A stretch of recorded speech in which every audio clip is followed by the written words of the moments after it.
All right. You guys should be able to hear me. You guys should be able to see me. let me turn that up just a little bit. There we go. It doesn't need to be up too loud. All right. Good. You guys should be able to hear me. And in a second here, you'll be able to see me. All right. There we go. Good, good, good. We are cleaning up the lab, doing some work, getting stuff going. Let's transition me over here to being on the mainstream. All right, let me open up my drink here. We got Proxmox set up last night. That was something we were working on. We've got access into our server. We should have the same number of files between the two servers as of last time I checked. Let me go jump over here.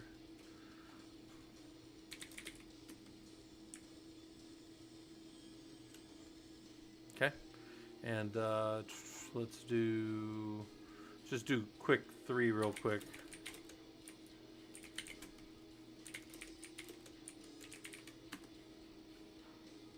Take a little second probably. Okay, let's go over here. It's about right. Seems about right. Okay. So we've got the data there. Now what we need to do, we need to figure out how to do something that I haven't done this in years, so we're going to go figure out how to do it in Rocky. We're going to set up Samba.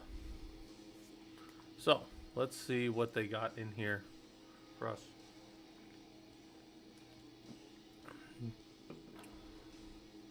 All right, check a couple things. We do have SE Linux running, so I guess we'll do this. And we're going to make our configurations for this, although we're not going to use the exact things that they're showing here. We're going to change this a little bit. So this shows how to set it up where anybody can read. I guess that's fine in the home lab. I don't really normally do it that way. In my current server, I run it this way. Can you guys hear me okay? I think you guys should be able to hear me. Yeah. Okay. In my home lab, I actually have valid users and then I have a group. So we'll probably do some difference of configurations. But let's start with what they've got there and then make sure that we can connect in. So let's set this up. We'll go with their generic install. So DNF. Whoops. Let's reconnect to screen. Let's get Samba on here. And then we're going to add these different pieces and make sure everything works. So got that. We're not gonna make directory var store. We know the directories that we want to share. It's ISOs. Hold on. It's ISOs, data, and well, camera, but we don't really need camera. So maybe we'll leave camera for now. So ISOs and data are the two that we mostly care about. So we're gonna do the same thing. We're going to set the SE manage context for Samba, but we're going to set this to the correct value, which is right here, ISOs. Oh, would it help if we did that right?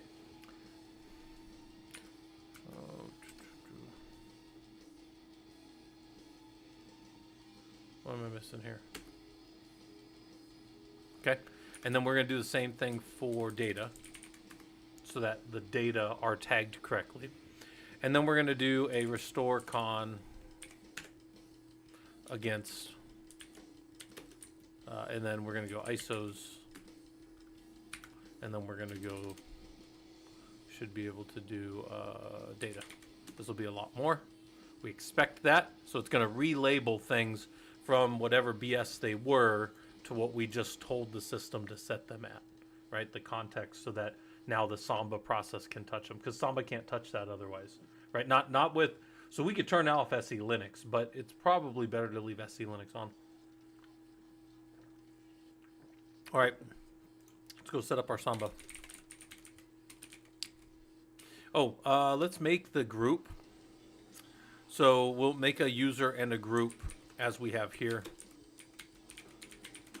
Samba data is the user, and then Samba group is the group that I use. I guess I could just use Samba data as the group. That's fine.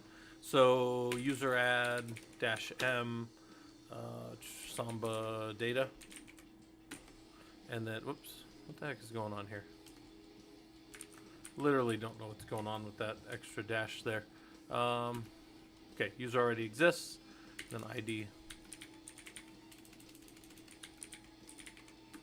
There we go. Also, let me know if that music's too loud, guys. I have different music on in the background than I normally do, and I have it pretty low, I think, but let me know if you guys hear it too much. Hey, how's it going, X-Shunya? We are just setting stuff up in the lab right now. So I've got that. Got that. Real quick, let's do a ls-l. Let's just do an ls-l in data and see. All these things are owned by root, but they're readable by everybody. That's fine. Okay, so now we'll vi our etc samba smb.conf, right? And then down here we've got all of these that are kind of defaulted, and we're going to add the ones that we want. Now we can go steal them from over here for the most part, because we know that we want data here and we want ISOs here.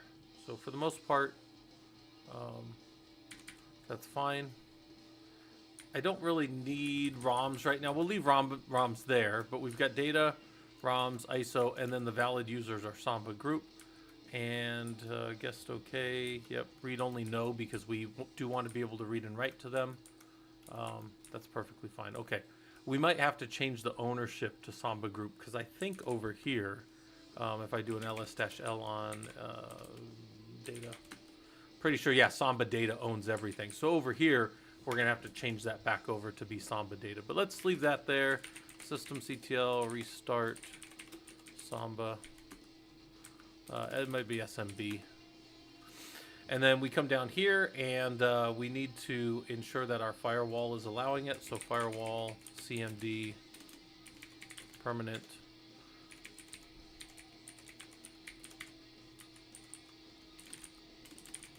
Samba.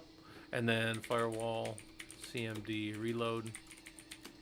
And then we saw the firewall command last night to set that. So and then we'll do systemctl enable now SMB and NMB, and then we will one more time for fun restart that. Then we'll do a test parm, and test parm will show us that these things are set. Now Samba group doesn't exist yet, so I'm going to do group add,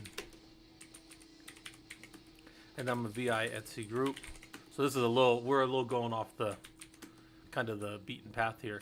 And we're going to add Samba data to this. Now, Samba data is going to get... Samba data is going to get a new password.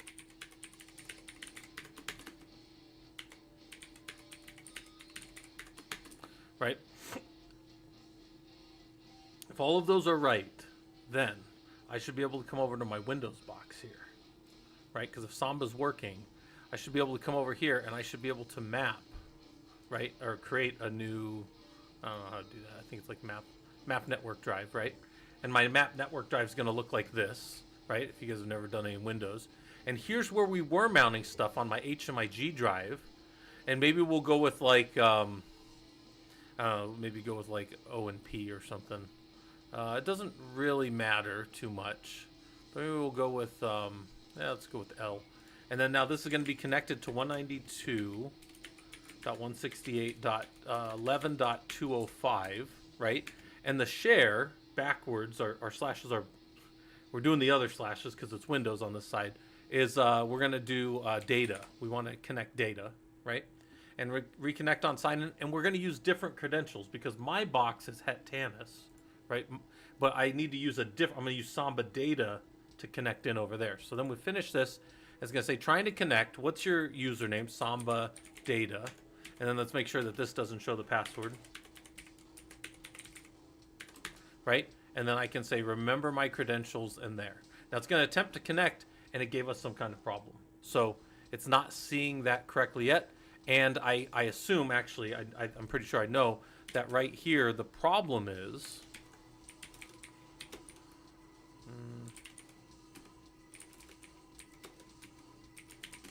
There we go. So see Samba data and Samba group, and then that. So over here on this one, ls-ld on ISOs, and ls-ld on data, right?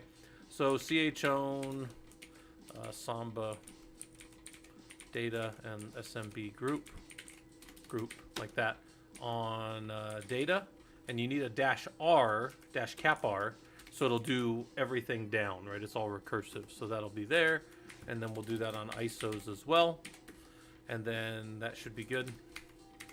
Data and ISOs, and then everything sub to them will be there, and then now hopefully we come back over here and we say okay, and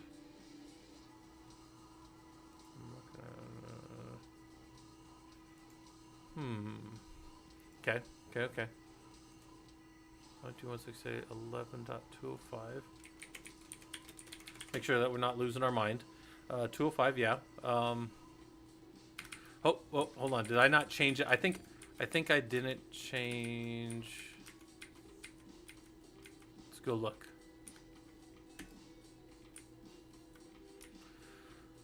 Samba group. Valid users are in the Etsy @Samba group.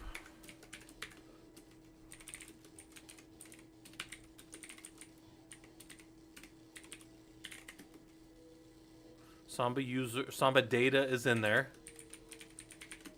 Samba data is there. We gave him the password. We haven't stopped him from. We see path data, path ROMs, path ISOs. That's all being allowed.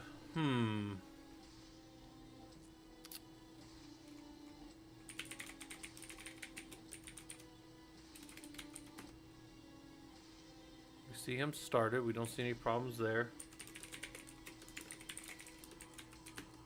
We see Samba listening there.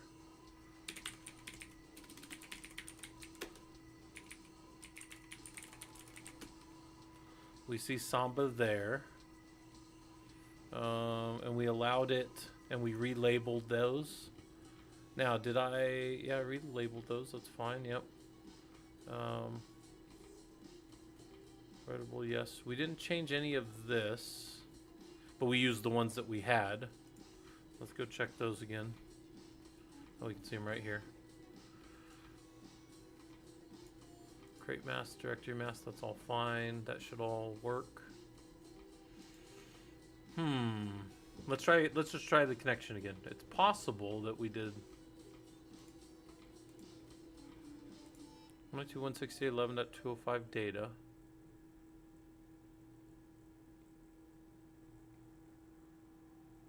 Samba group. Finish. Samba data now with the password.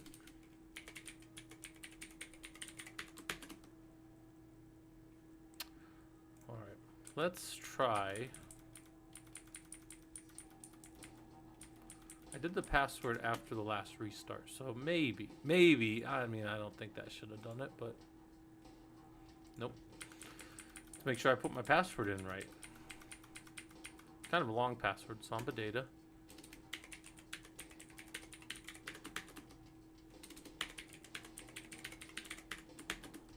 That's definitely the right password. Let's make sure I didn't fat finger it here. It's very possible I fat fingered it. Remember credentials.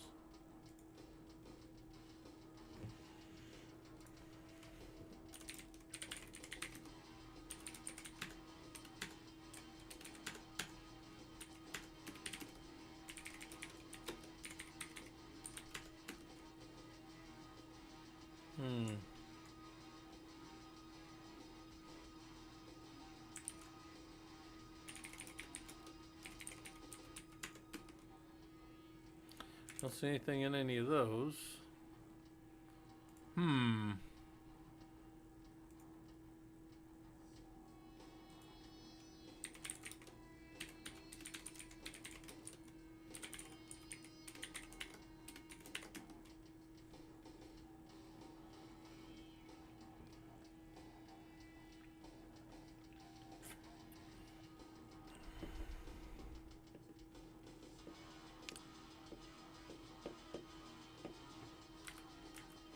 Hmm.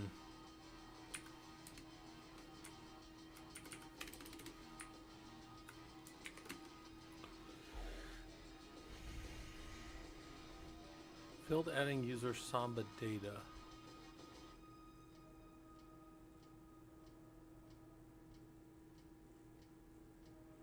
That's a weird.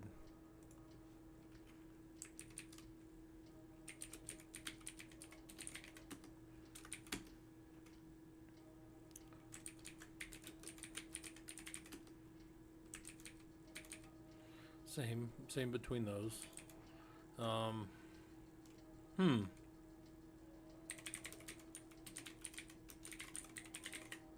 This is a good working box.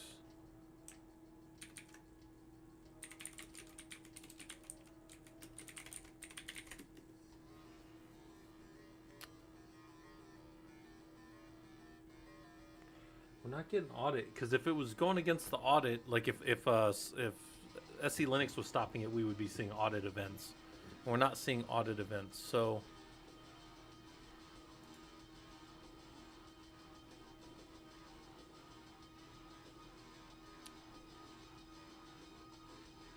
what else could it be? Maybe I got maybe I got something else wrong in there. Let's go look. Test parm is definitely showing these correctly. Data share, create mask, ISOs. I could turn off enforcement for a second. That's true. Yeah.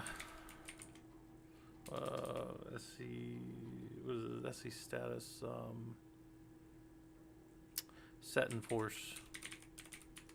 Right.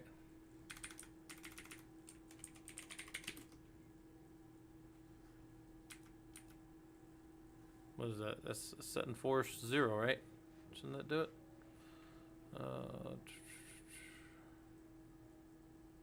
Thought that did it. Maybe I'm confused on that one, but yeah, we could turn off the enforcement just to make sure. I don't think that's it though, because, but only because like we would see audits hitting that still. If we were trying to hit it. Let me check a couple other things real quick. ISOs, data, Samba group, read. Yeah, that should all be there. Oh yeah, okay. I thought I was doing something wrong. I don't do that very often. Permissive for now. Okay, well let's give it the old college try. This is what we do around here. That's not it. Unless I'm just fat fingering this.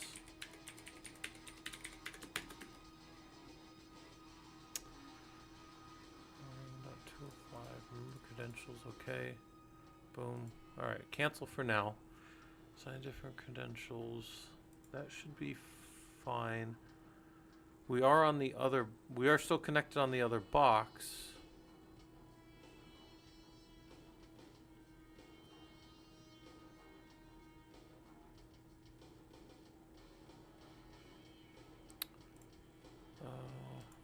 We could try to browse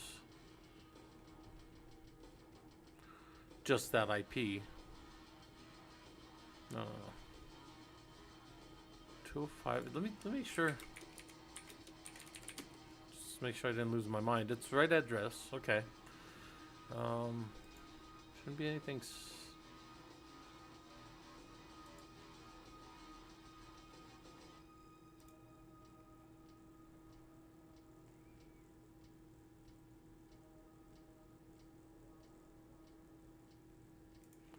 Test all looks right. I mean, unless there's different permissions that aren't allowed the same way anymore. That path and that data should be.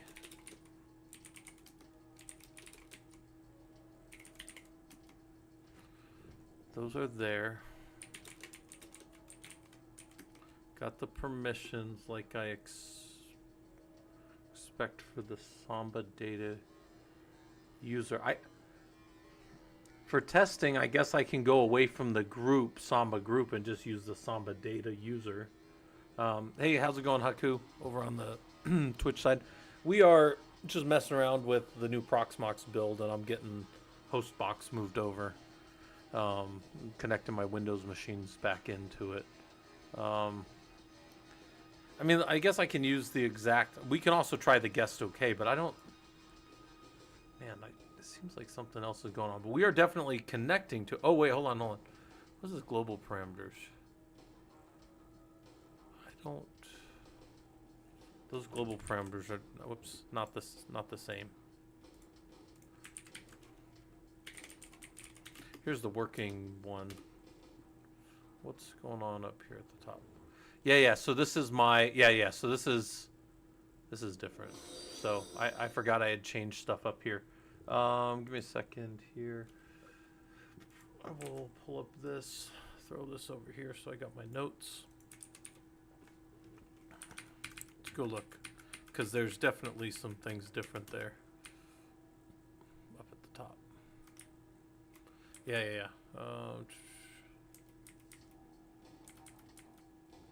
Securities user. We need to allow.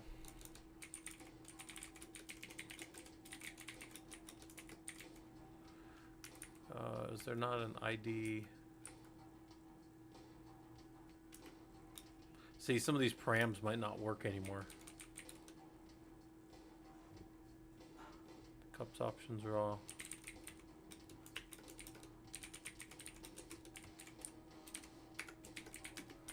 Let's see if we can restart Samba. I guess I could just restart it, but.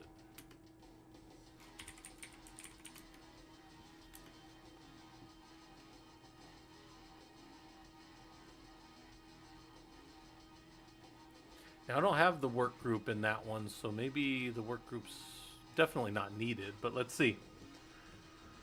Yeah, I could use Control R, but I'll press up a million times before I do that. Not always, but sometimes. Let's check. Let's see. We're definitely hitting it, and then we're definitely seeing the Samba data. I mean, I just made this user. Yeah, what the heck's going on? I definitely just made this user. I definitely just made the password, so I'm pretty sure.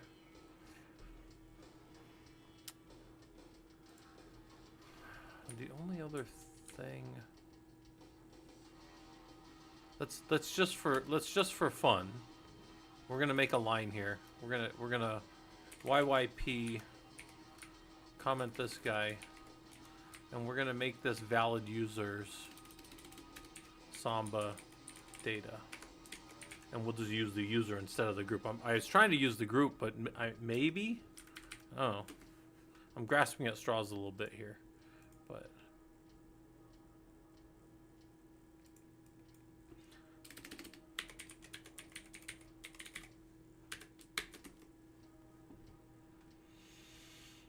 Alright.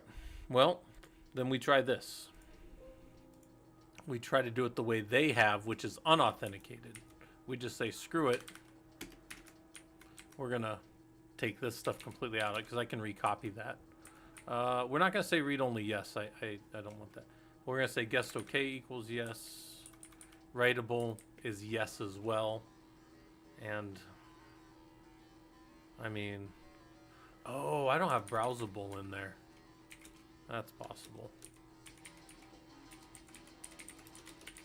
I don't think that should matter, but let's see. This PD map network drive. Pull this over here. Just make it like L, and then 192. 11.205 data, right? Oh, I didn't restart that service. Hold on. Restart the service. Come back over here. Finish up. And still wants credentials, which means that it didn't.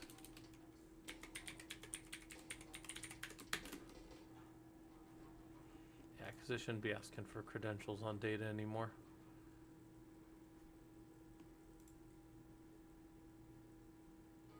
Guess OK is yes. Path is / data. Browsable, yes. Huh.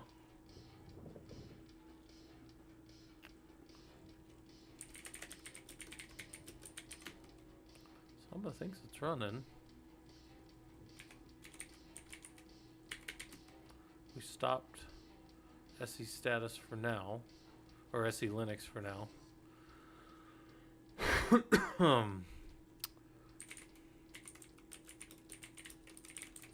Shouldn't be firewall D because we wouldn't even see the config. We wouldn't even see the config if it wasn't. So like we wouldn't even be getting here if it was the firewall, but you know, just for fun.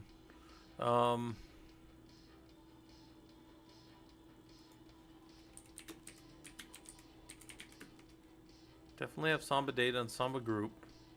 We definitely can become, shouldn't really matter.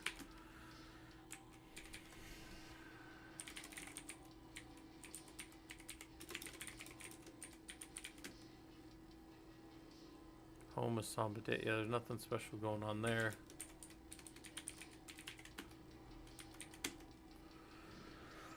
Nothing going on special there. Huh. So what's stopping us from connecting then? We said all that. That shouldn't matter though. Said all that. That shouldn't matter.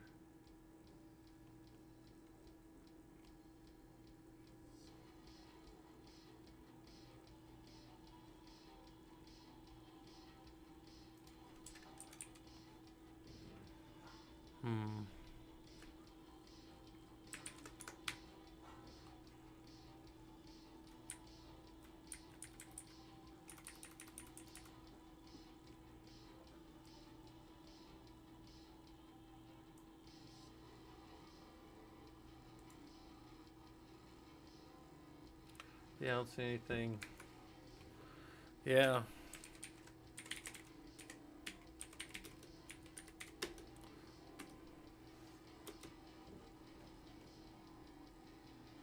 I don't see anything. Like, there's no errors.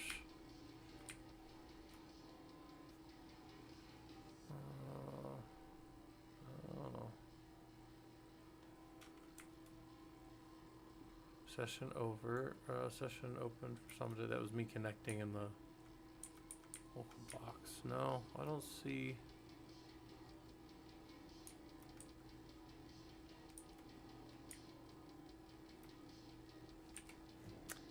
Let's try. Let's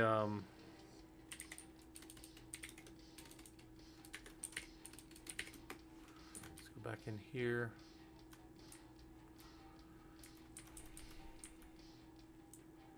I think that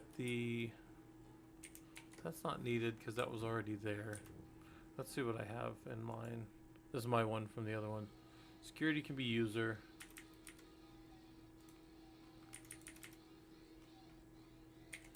I'm gonna comment that out. Whoops.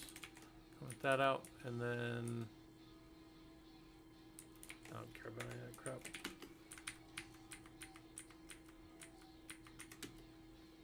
And then let's see. Where's it at? Oh, back over here. Try connect.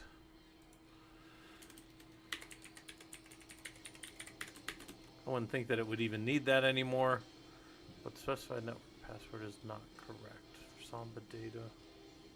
Oh, hold on a second. It doesn't need that. That shouldn't. I swear that better not be it. But so you connect with different credentials, right? And then you do like more choices. And then you use a different account and you go. And then what is it? Nah,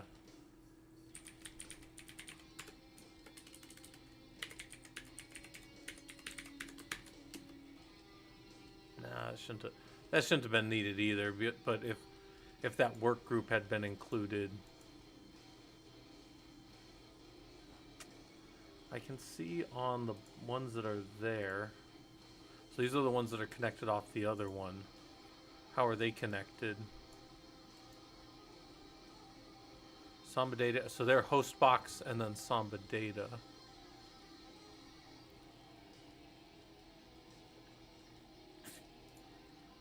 That's a user? Oh, I wouldn't have done that. Like host box for the name. Seems like that would be a little weird to have his name.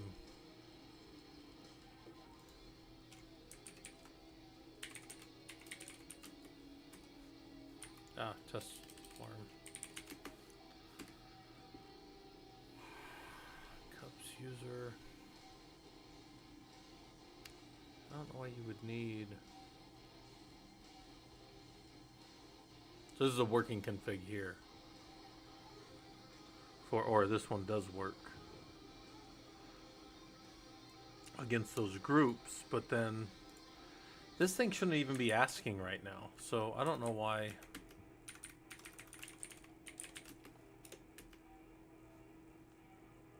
Wait.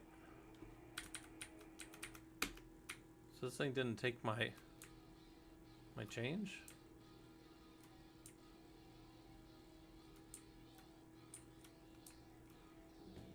That's weird. Why doesn't it have...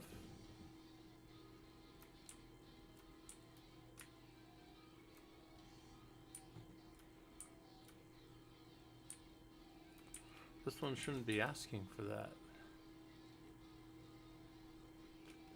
I don't know, we'll put valid users back in.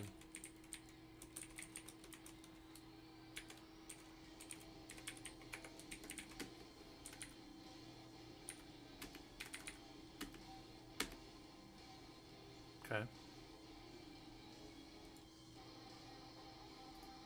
Try to reconnect.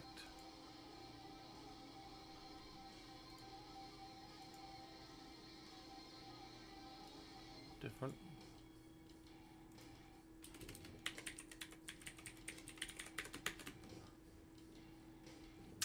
Yeah. Sum itself result. No, I mean, I've been able to get in there. I mean, I have it working on the other box. That's why this is so strange. I mean, it's a newer... It's obviously everything's newer on here. Everything's newer because this is a Rocky 9 box instead of the old CentOS 7 that we're moving off of. Yeah, I don't know. I guess I can...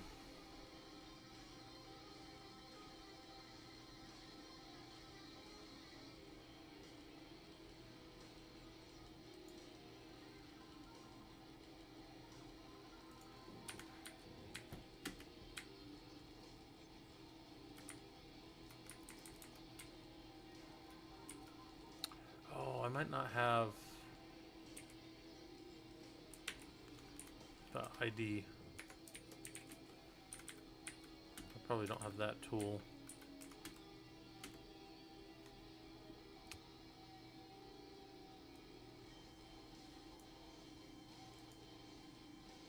Shouldn't matter though, right? Yeah, I could probably try an SMB client, but I'm trying to get in.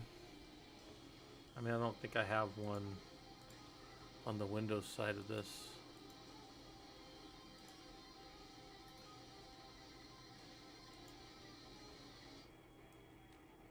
All right. L drive.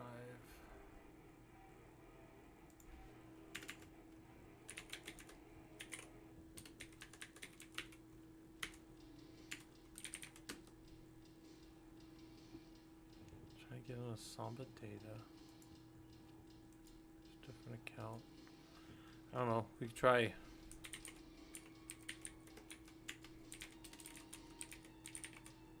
Shouldn't matter though, but.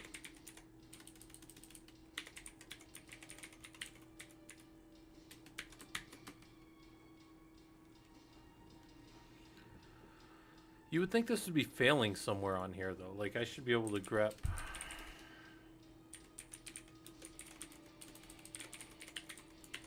Right? I should be able to see Samba data failing to come in.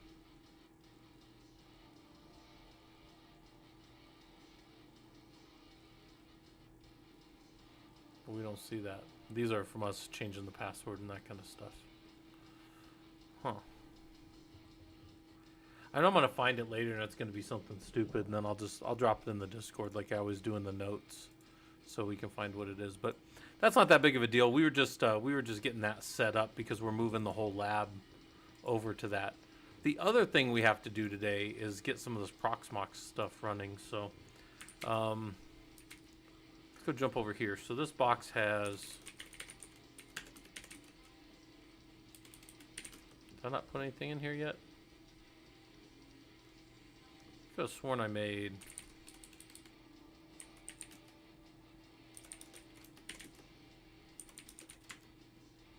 Oh, I didn't put it in here because, yeah. We'll do it in here, that's fine. Alright. So we got to go figure out how to do is set up... Let's create a vault.yaml. And we got to give it a password.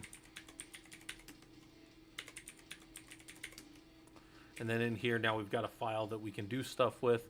Let's just go work on... I'll figure that stuff out later. That's not a big deal. Let's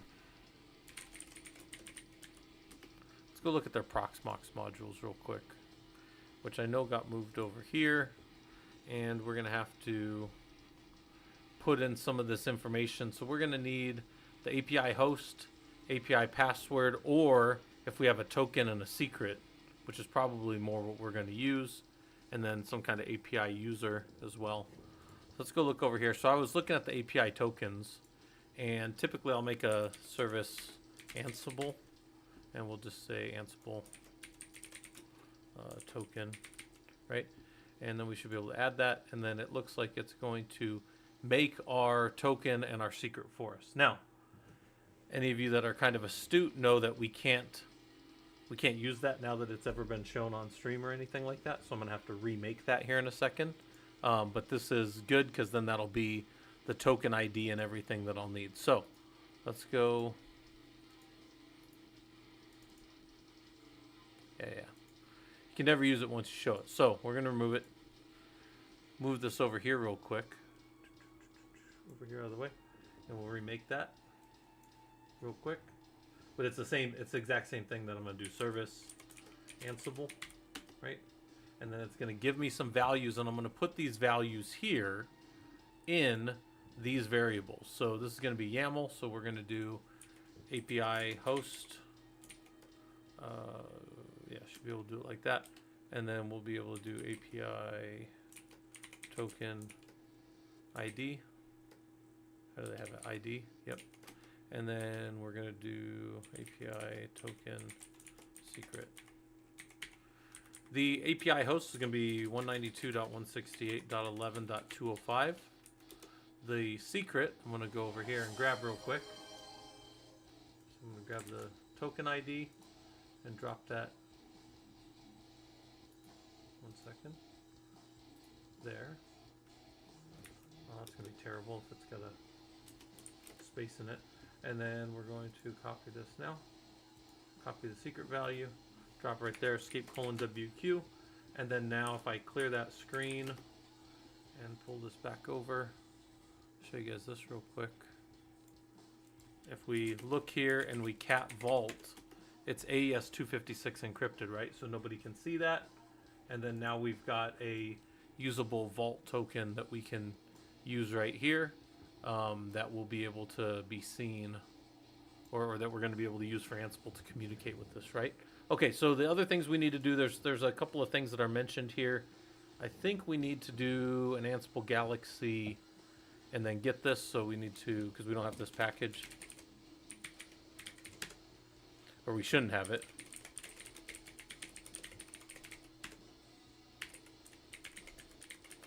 Because Ansible nowadays is much more modular than it used to be, so you only get, wait.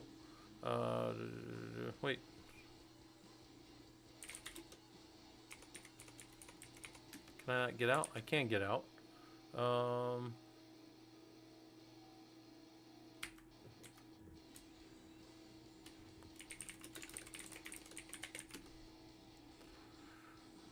Community proxy SQL, so we don't have that one. Did I spell community? I often spell things wrong, so community.proxmox.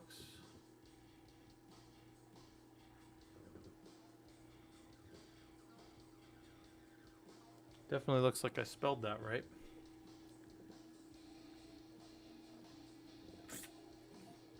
Did Should I spell collection? Ansible Galaxy collection install. You know what? Let's try this.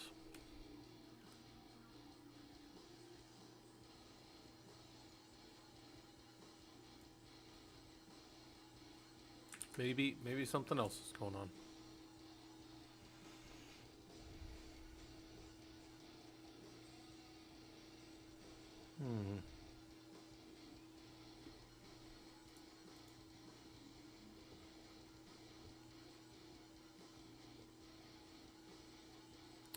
We're gonna give one more try. All right.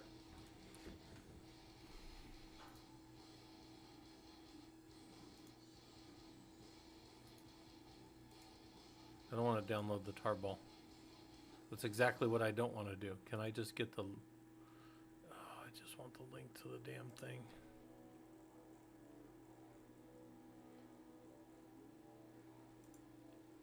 It's a damn repo. Oh. Do they just have the damn... We pull it out of here.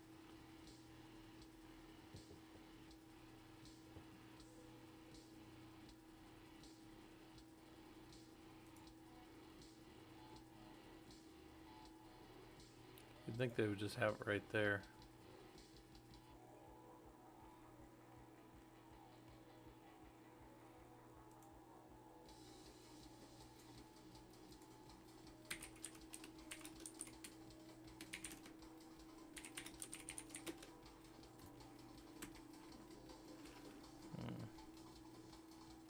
Oh,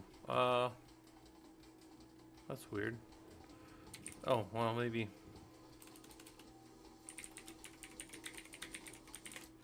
Oh, that's embarrassing.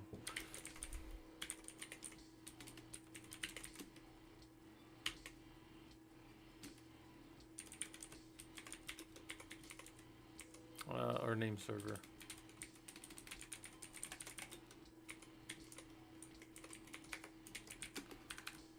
Less embarrassing. All right, maybe we maybe we just needed that. All right, let's get out of there. Waste of our time. There we go. Okay.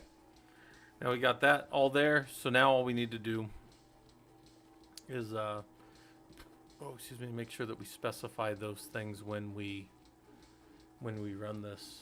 So API user, API password, API host, but we don't need to, we're going to pass those in as variables, except we'll be using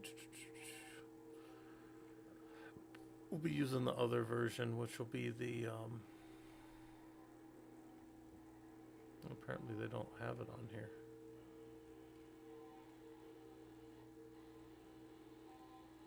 We're not going to be using a password and a user. We're going to be using the key. We're going to use this. Yeah. API user will just be root at Pam, and then the API host will be the node. So okay.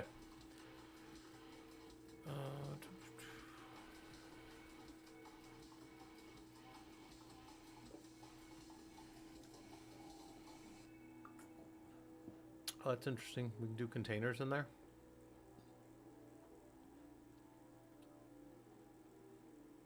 We're going to use the root token though.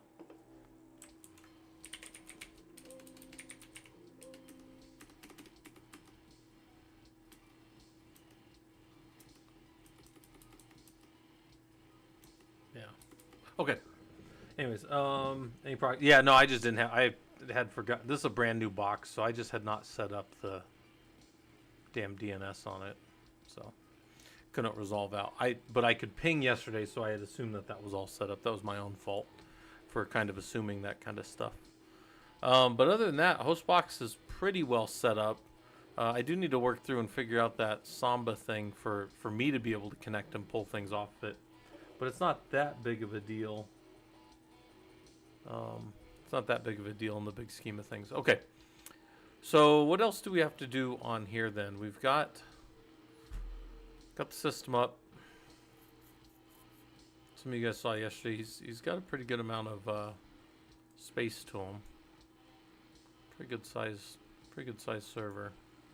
We're using a little bit of his CPU right off the bat, but that's kind of because, or CPU, a little bit of his disks up right off the bat, but that's because we have a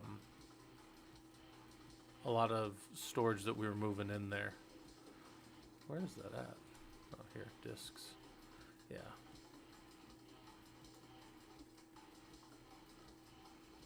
I don't think that I would see.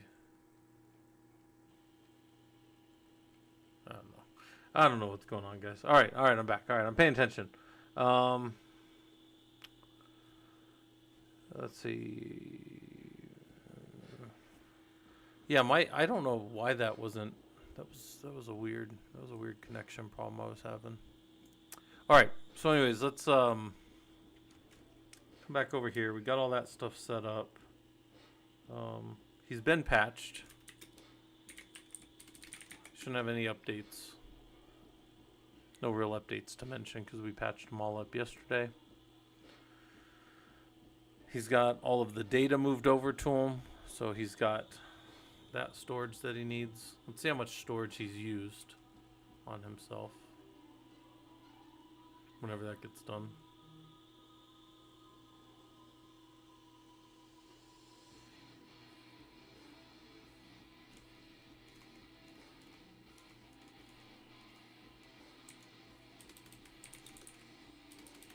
No. Whoops. He's fine on that. And he's using...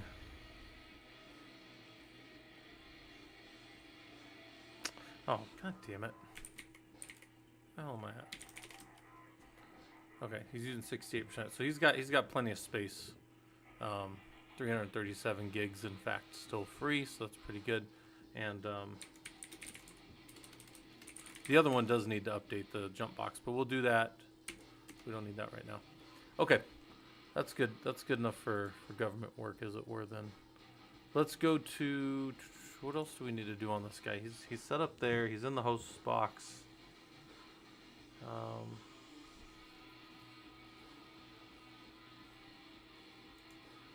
I guess we can just start working on the Ansible then. So we're over here. We got the vault.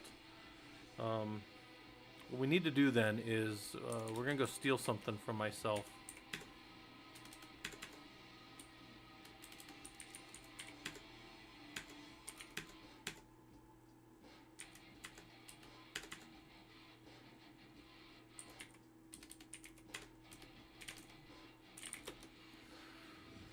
Which one of these will work for what we need? Let's just say...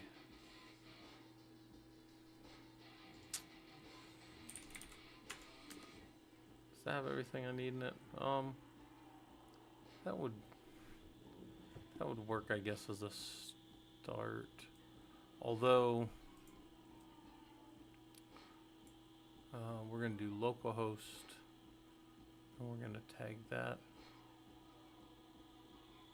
And then we just need to go pull in. Yeah, I think that'll be good. That'll be close enough. All right, so VI, let's say deploy test.yaml. We're just gonna throw this up. Survey host doesn't have to be anything cryptic like we normally do. We normally do that so nobody else can run our playbooks without knowing how to. We're gonna change this and say localhost because we're just running it against localhost. And then our tasks are gonna start right here, well, I guess we can do them here.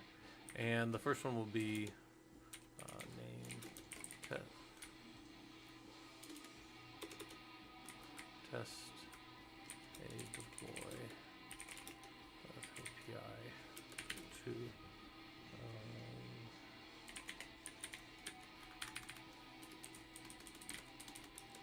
that is really pissing me off. Vars file. Should be vars file, not vars files. And then it's vault.yaml.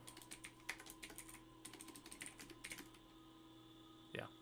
So our vault YAML will get pulled in, and then we're going to pull down and basically steal what we can out of here to do generically what we want. Really just need this.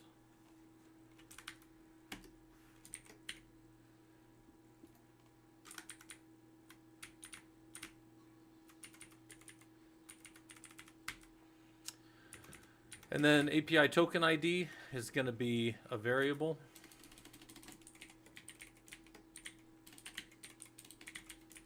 That I put into the vault, right? We pull that out of vault. Secret's going to be the same way. We put that secret by the same name into the vault. And that's why I named them exactly the thing. The user is root at Pam. And then the API host is also. And I always use these for this. I should not need a password for that. And let's fix this. Oh, Jesus Christ. Let's fix this real quick. Just so that we're sure it reads it and doesn't treat it like a string literal. Node is going to be, what is node? That's the name of it out here, isn't it?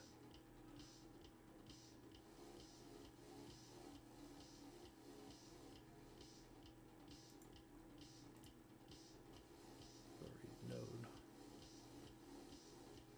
NOP. The node from which to do it only required for state equals present. Every other state will be auto-discovered.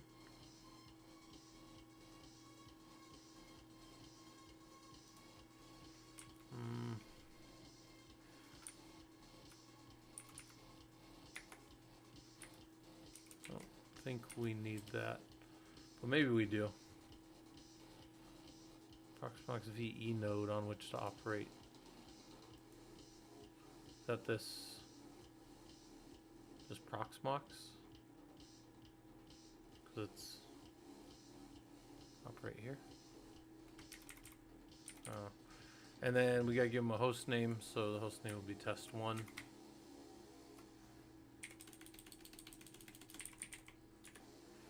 And then OS template is going to be a very specific OS template that we know,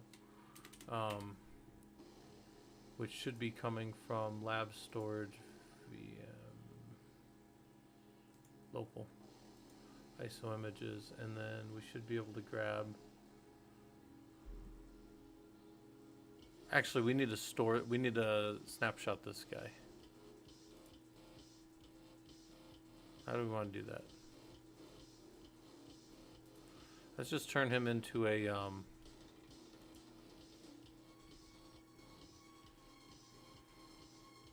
target node will be Proxmox, so that is going to be the node name.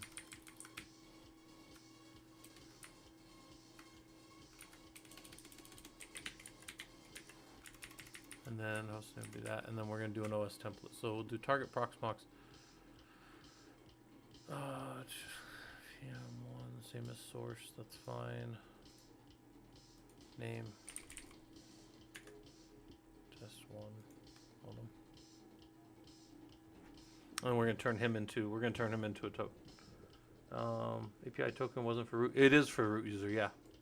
But that's how root's seen. When I looked here, the name. Where's that at? Where the hell's that at?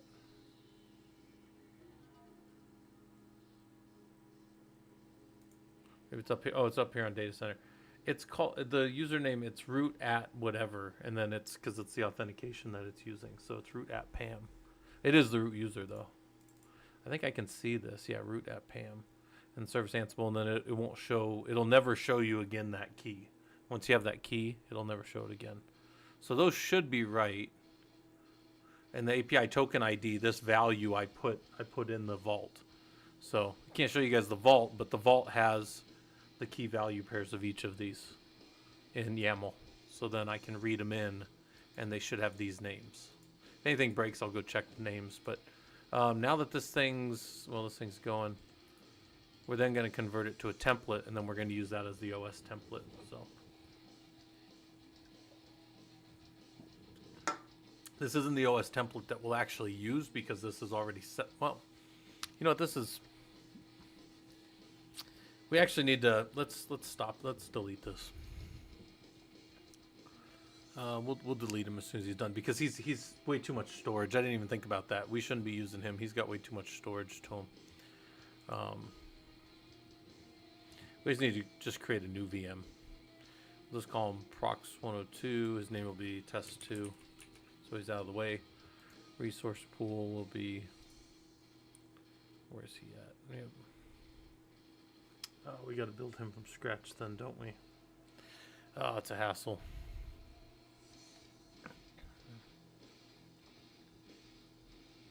That's all a hassle, but it's my own fault for cloning it with all the data on it. I definitely shouldn't have done that. That's going to take a while to clone all that data. It's 600, 700 gigs of data. Oh.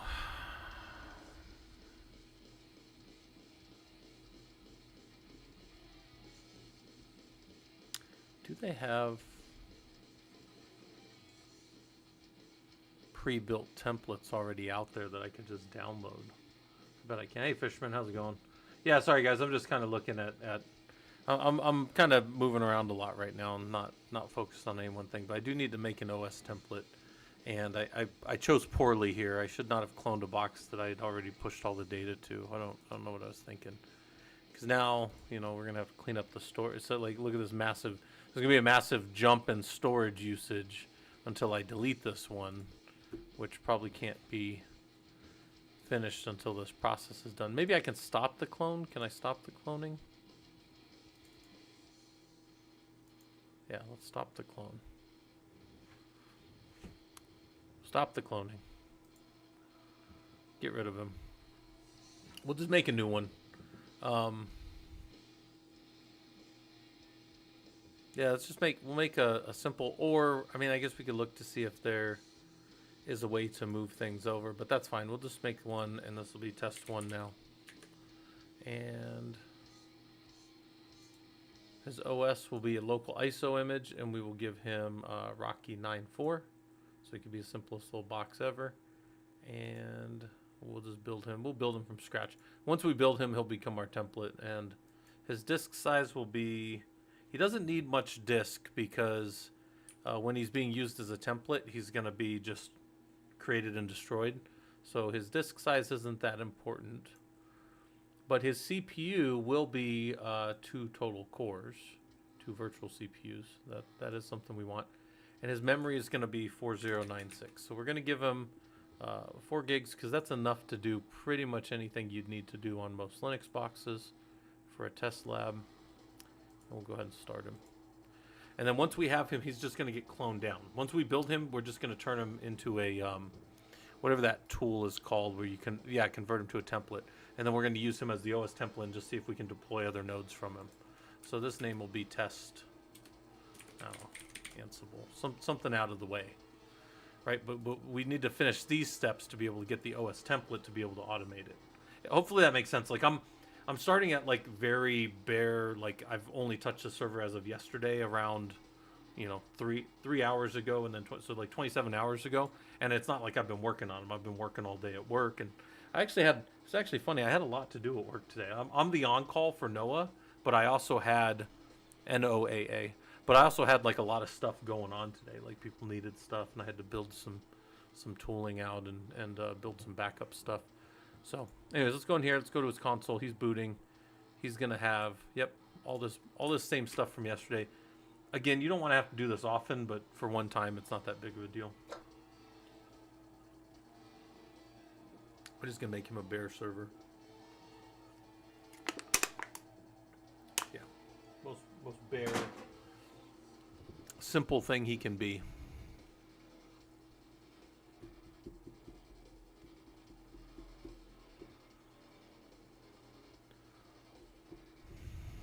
And normally, again, these nodes normally will never, they don't even need, now that I think about it, we don't even need an OS on them, because they're literally just going to boot up. That's fine. We'll build this one to test. But when they normally build, they're going to net boot, and then they're just going to pull Ansible stuff, so it does, or Werewolf stuff. So it doesn't really matter how we do it. Clone templates, yeah, nice. All right, we'll run through this real quick. Should be quick. We're going to not use a server with the GUI. We're going to do the most basic thing we can, and typically we give it basic network We don't need any of that stuff. We really don't need probably any of this stuff. So done. Set a super simple root password.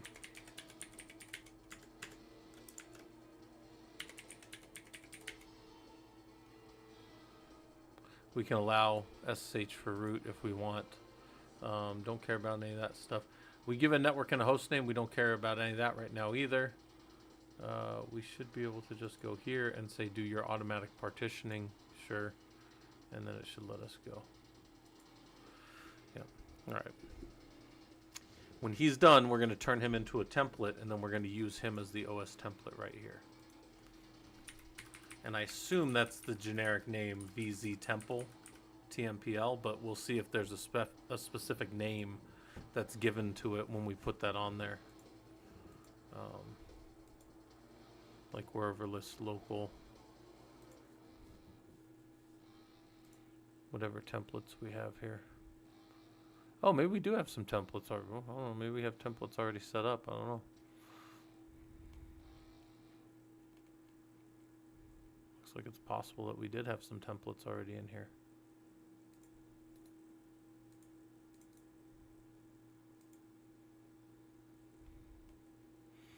But we'll get this one set up and then we'll be able to use that. That's interesting that we might have had something that we could have deployed from.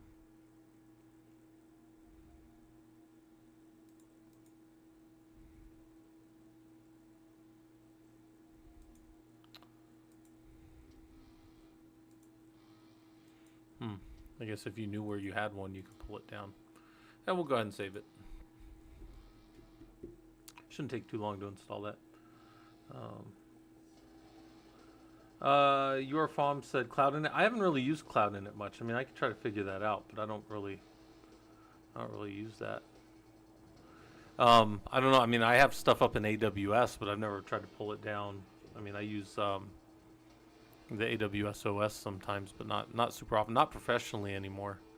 I haven't worked up in the cloud professionally. Some of you guys know probably the last 3 years. I've been mostly just back on high performance compute. So like down in dusty server rooms. They're not super dusty. They're actually really clean. But like in server rooms away from everybody, and then just kind of working on my own. But yeah, I don't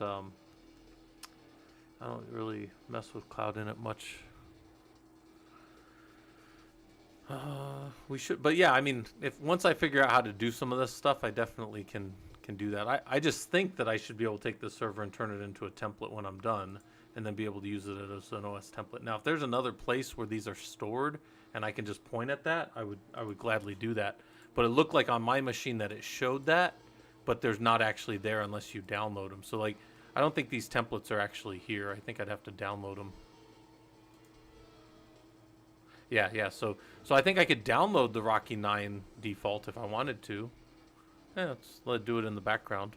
And then probably I can get a path to it here, and then I could throw that as my OS template, deploy it from there without having to do all this. But again, in the future, I actually don't need an OS on the disk because I'm going to be pulling it from Werewolf. So for this will be fine. Task okay. So does he show up now? And if he does, I need his info. So is this his path right here? Oops.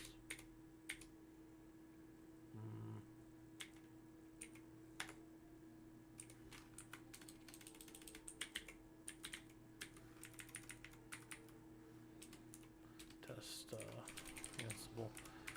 I guess I can't bring this back, but I wonder if it's just this name here.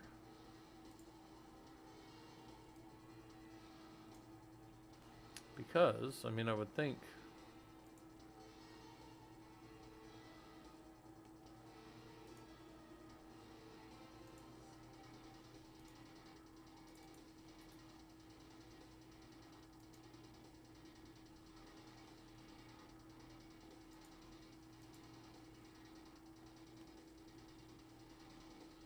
all the templates that I have in there. CT template. Actually, I know where we can go find that. We can go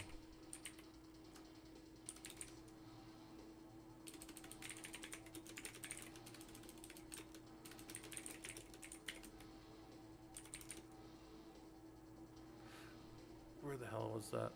Var.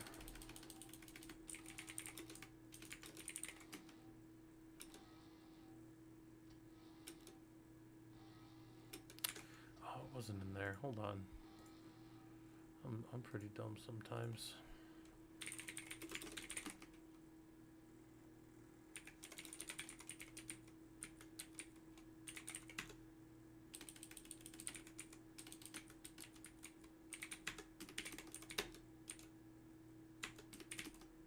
Not. Oh, it is in there. So why is it in cache?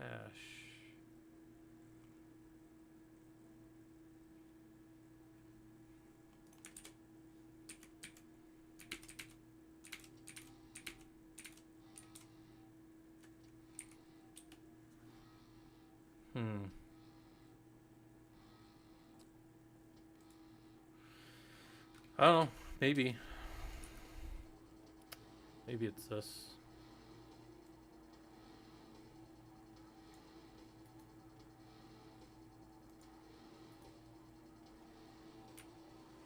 Maybe. I don't know.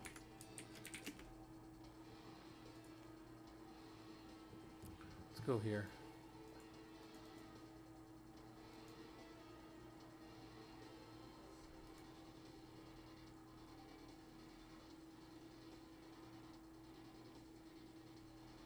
Maybe. We will see, I guess. Maybe. We can reboot. Alright. So, we need to run the playbook, and to do that, Ansible playbook. But we have a vault in there. So if we just try to run it, watch, I'll show you, it'll fantastically break. But why will it fantastically break? Because we're trying to do something that, well, there's probably a bunch of reasons, but one, it doesn't have those variables. So we have to say ask vault pass. Now it's going to ask for the vault password. And then we still got a problem. What am I doing? I got something wrong. Oh. Unrelated error. User error. Oops. Don't have that. Hold on.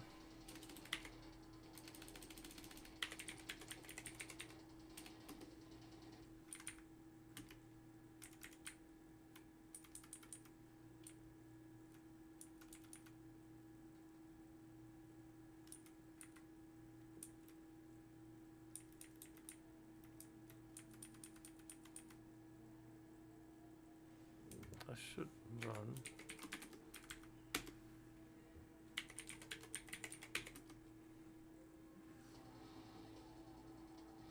Oh, it's files.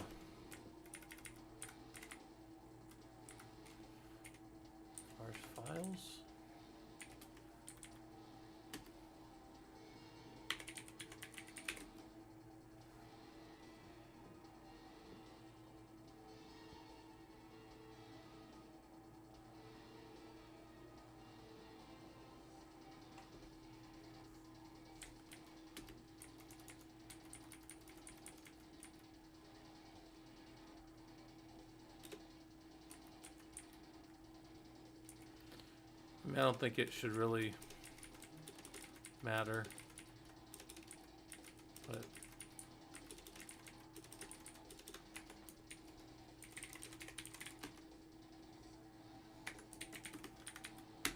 shouldn't matter, but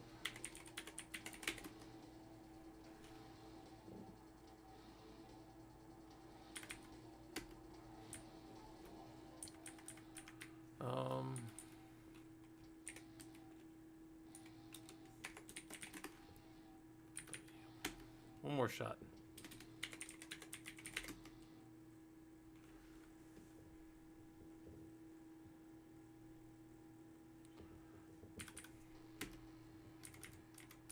One more indent. Oh, oh, these should all.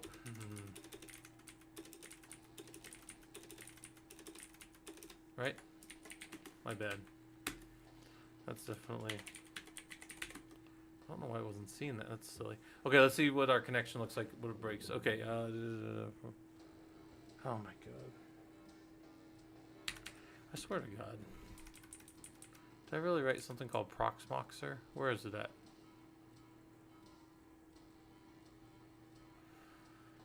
That error just said Proxmoxer, but I didn't.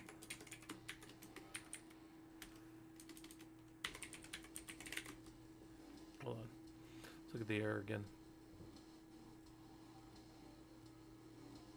Oh, we need Proxmoxer, so. What is it? Pip 3. Oh, do I not have Pip 3?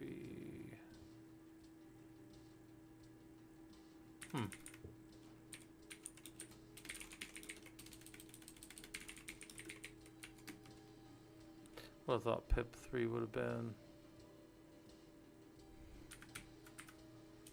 Is there no Pip at all? Oh, there. All right. Let's try. I thought the command was Pip 3, but maybe I'm confused. No, Pip 3 wasn't there. But Pip 3, like as a command, didn't exist. Let's see. All right, maybe. Now we got the stuff. Again, I've never used this tool before, so. I don't know. Port 8006. So, okay, so it's trying to get to 192.160.11.205. Max retries exceeded with that call and failed. Connection refused. So, is there something on here that has to be allowed for, like, this? This is obviously connection here, but is there something here that has to allow that in? I wonder if there's something here where. Maybe it doesn't allow, or maybe it does allow it directly, but maybe, I'm not 100% sure. Because it says 192.160.11.205, that's the box. Port 8006, that's the one. API 2 JSON causes new connection error. Connection was refused. So, why would our connection...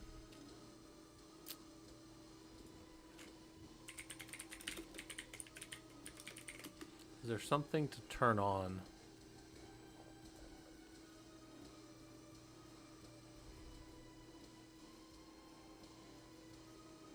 Did the token.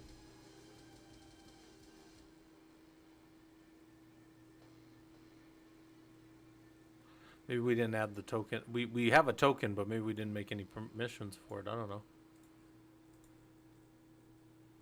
Alright, privilege separation. Sure. I mean, it should be tied. I remember reading that it had to be at least PVE admin. And this is the user. Root at Pam.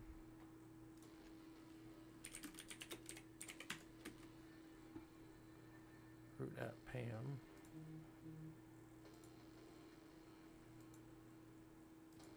It's not any groups.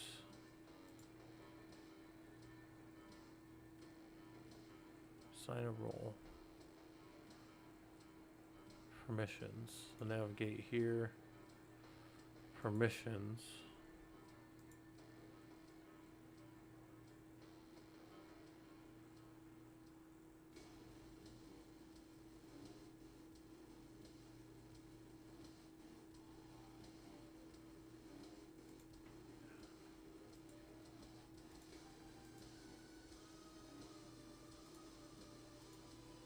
Show permissions.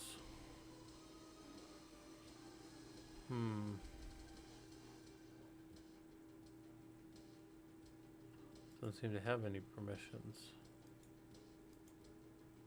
Looks like I can add a token.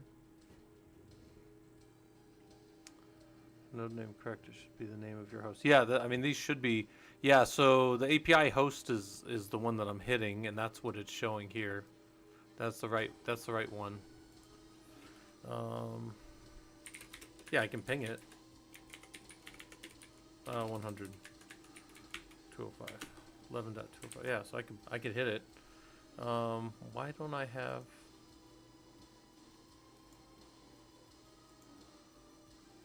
I mean, wait, hold on. Is it not tied to... Edit.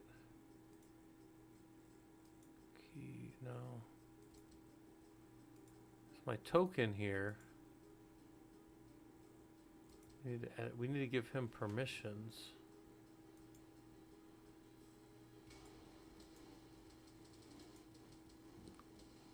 How's this thing saying to do it? Path to desired scope / for full access or specific. Okay, so we'll / he has full access then. Assign the role that grants necessary permissions to the API PVE admin for administrative tasks or custom role. So, click add API token permission, but there is no click add.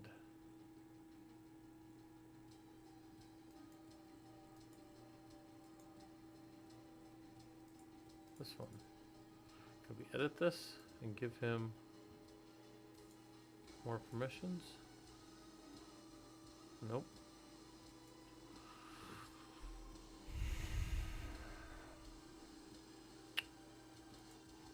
User has all the permissions, and I mean his key ID. I mean, I would think that that key would be it. Yeah, no, it's the full address right here. On 8006, it shows it right here. That's the whole thing. Your farm, yeah, it's right here.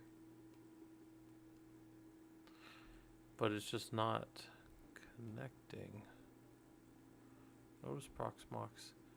We're hitting the host because that's what. I shouldn't have to put the 8006 on there.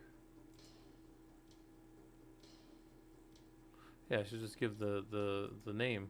That should go. Root at Pam, like that.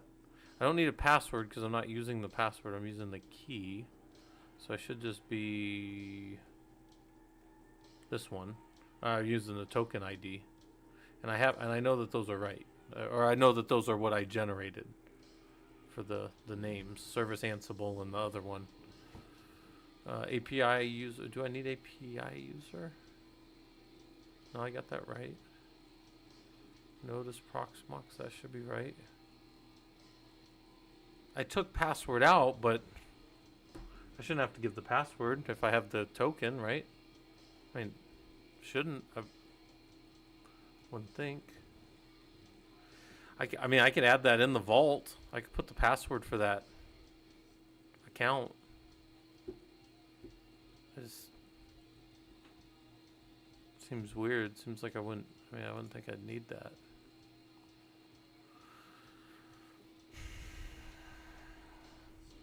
Because I would think if you had the token secret, you would not need the password. That seems redundant. It's not the way we normally do things. I could add the password. Give me a second. I gotta move this off to the side. I'm gonna add the password.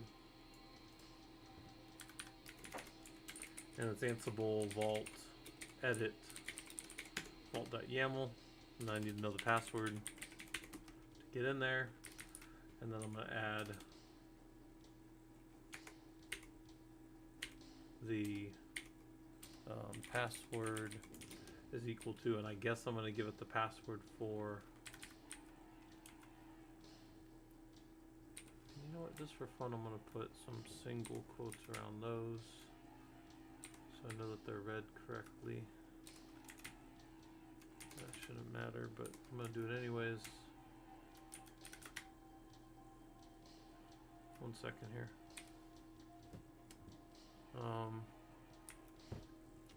Password is, I forget what the password is for that, but I think it's the full. Okay. So, if that's the case, if that's what we're dealing with, let's go look at our VI real quick. I guess we'll put in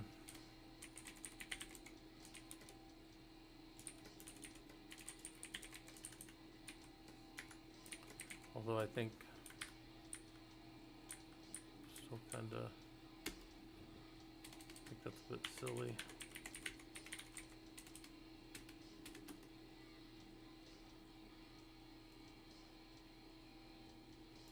Oh geez.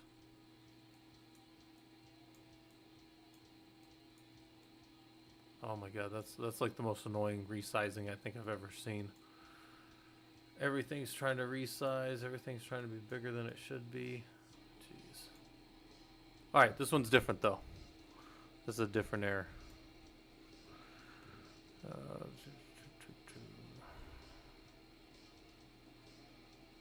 Connection or fuse. Maybe it's not a different one, maybe it's just different size. Oh, you would think too if I was having errors with logging in, you would think that I'd be getting some type of errors here.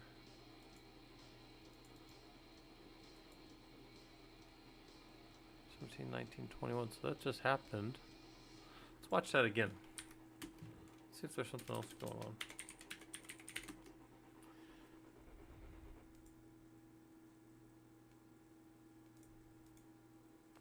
Nope, nothing there. But we were getting some kind of weird successful off.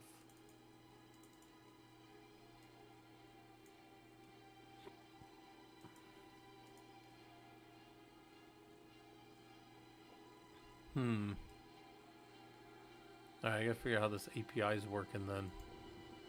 By the way, is this one back up? Yeah, he's back up and working.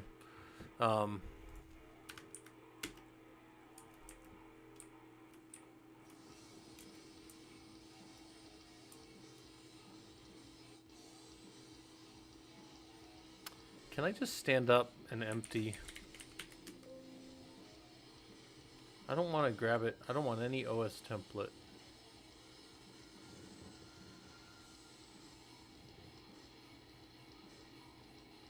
It's interesting that I can just run containers directly on this, because maybe I want to run some containers too. But no, I want to see if I can just start up.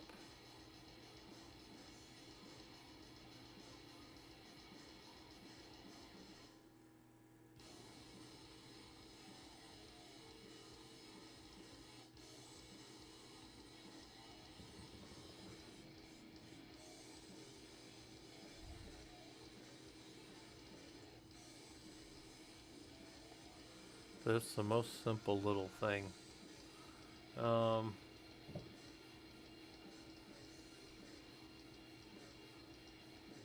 Community General Proxmox. Is that right? I thought this one was also... Go back one. That says this one redirects now. So this one's completely deprecated, so it's all Proxmox now. According to this. I just want to see the top examples now. I should be able to build a node. New container. New container. I think they're saying container generically, but maybe I'm wrong about that.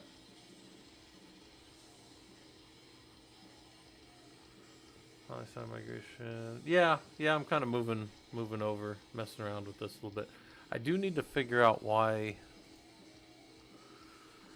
I shouldn't need a password though. I refuse to believe that they still want a password if I have an API secret token. Like, why would you have these things if you needed a password? So I think that's like silly.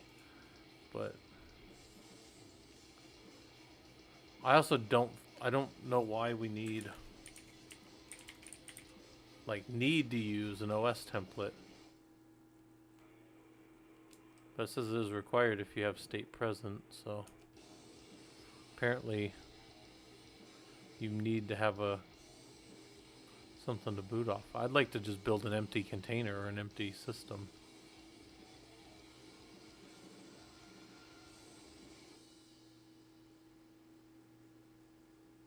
All right.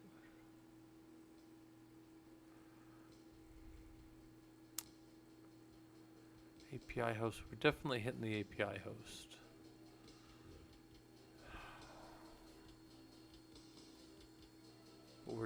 we're getting denied on permissions. Sure there's not some weird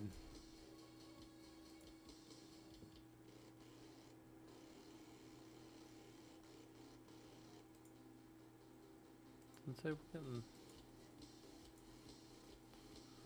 anything to stop us there. Nothing that should stop us from being able to connect.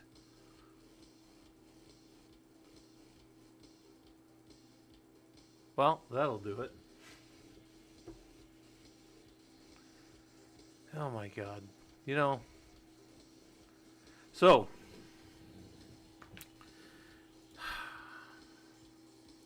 You know I'm trying to connect to 205. 205 is that stupid server I built yesterday. 203 is this. Jeez. Let me fix this. I'm dumb. I'm dumb. I obviously can't connect to 205. It's not the frickin' server. I gotta fix the vault. Hold on. 203. Well, that makes me feel stupid. So I was connecting to the damn the host box we've been working on. The host box 2 is 205. He is only 203. Oh no, I don't want to do that. I want to run it again.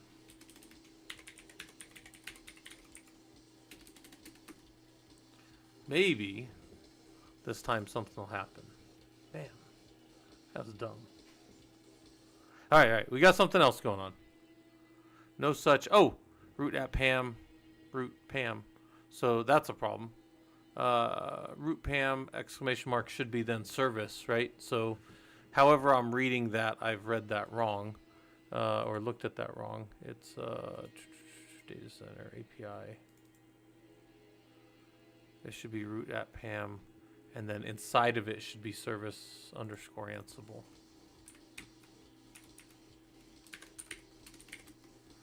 Right? So API user should be just the... Yeah. Is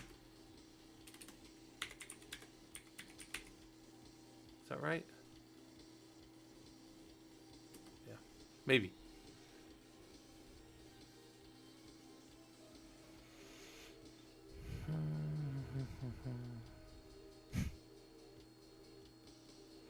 I think that's backwards then.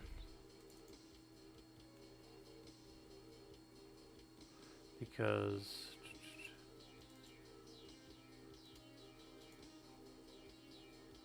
username is root at Pam. Root Pam. Right?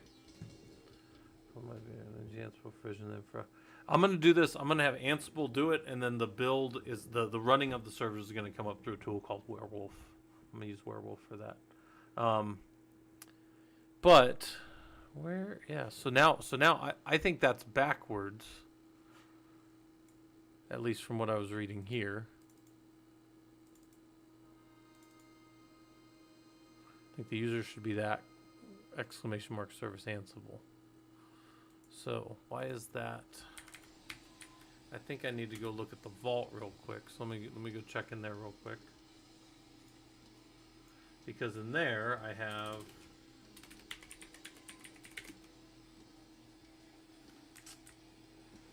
API token ID is root at Pam service Ansible. So in my token ID I'm using the whole thing. So let's go look over here and say, okay, so API user should just be my yeah, I think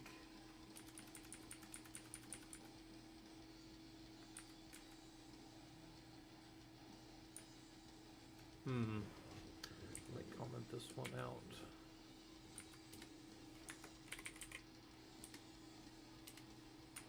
And then I might just say API token ID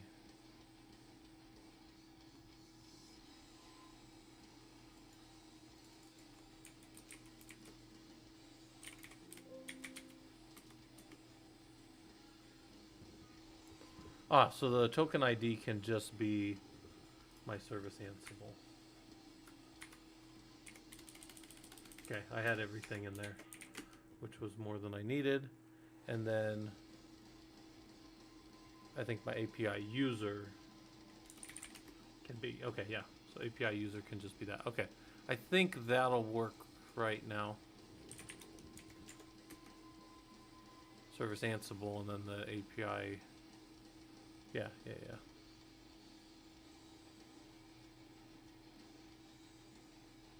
Yep.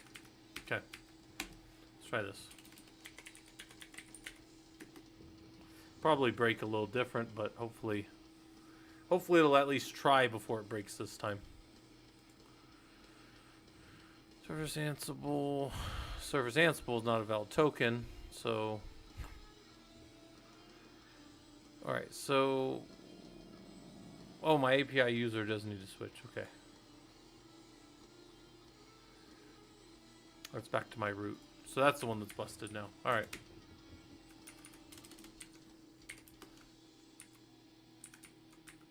This one needs to go back to the old one.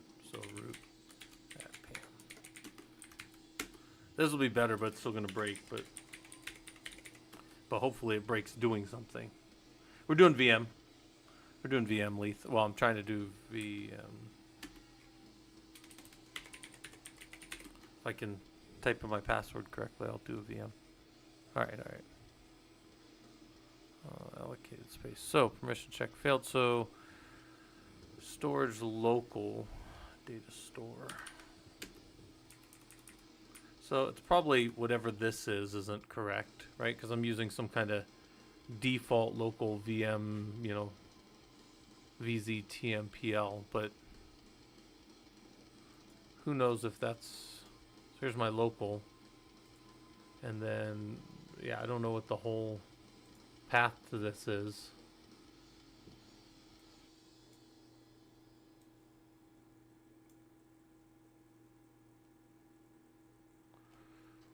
I don't have any special.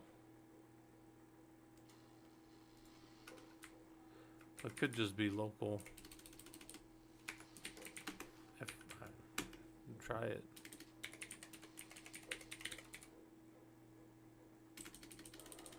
Don't need all that.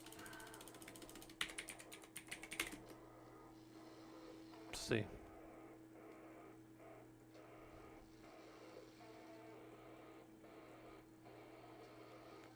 Storage local.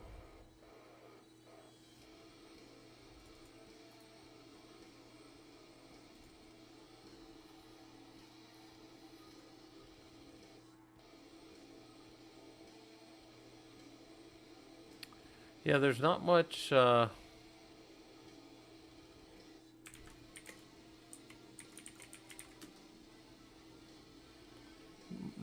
the way of what this is doing besides it's just a string.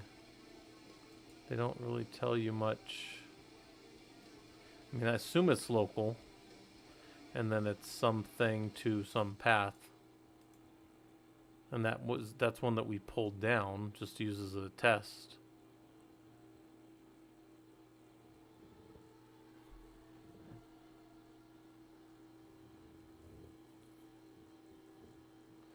Wonder if we can just do one with just a disk volume, just in the storage local, not worry about the OS template. I'm curious. So we'll take the OS template and comment it out for a second.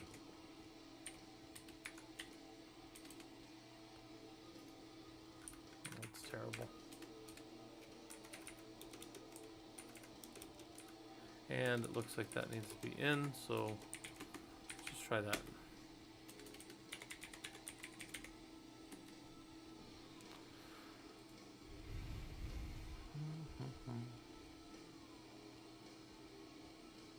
Neither clone nor OS template.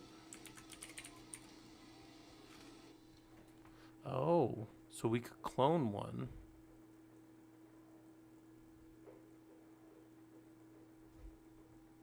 Who would we want to clone? 101?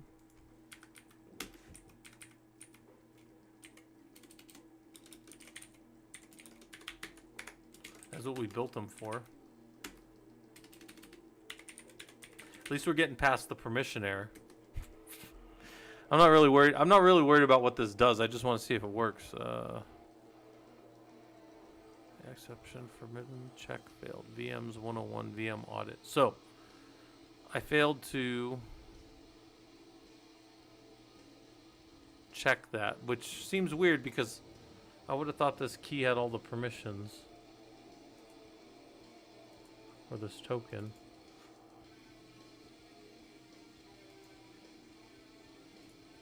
I don't know what that is, but this user should have, when we're looking at this user should have all the permissions.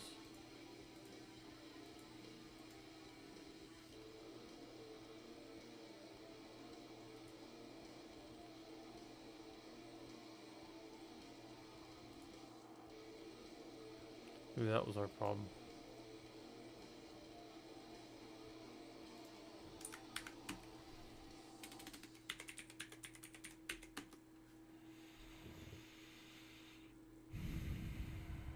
Nodes Proxmox LXC 101.conf does not exist. Okay. Well, what does exist?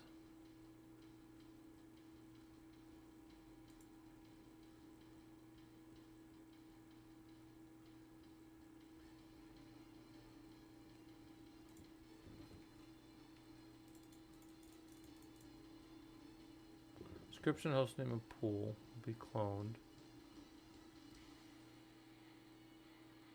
Clone type.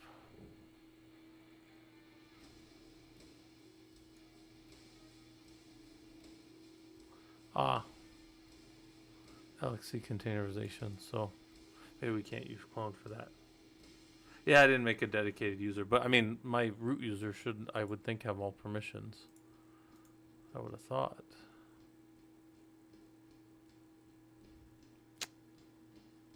Okay, that's fine. Well, we're not using LXC, so that's fine.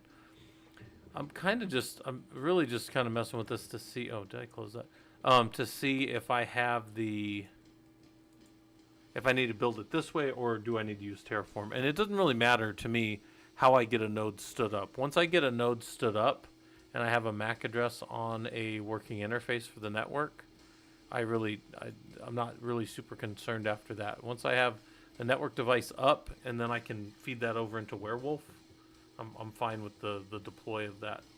What you said, this other Proxmox KVM module.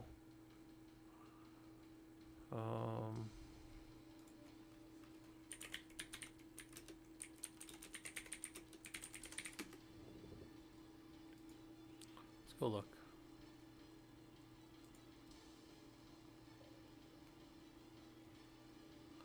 So we should have community Proxmox.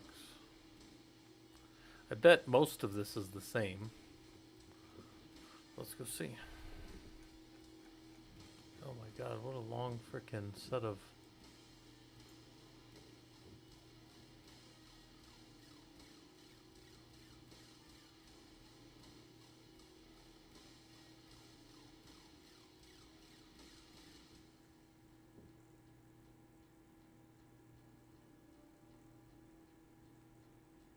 Yeah, we'll give that one a try.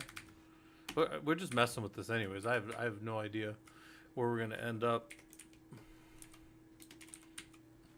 All of these things should be the same. But then we're going to change the... We'll just give it a name. And then a node.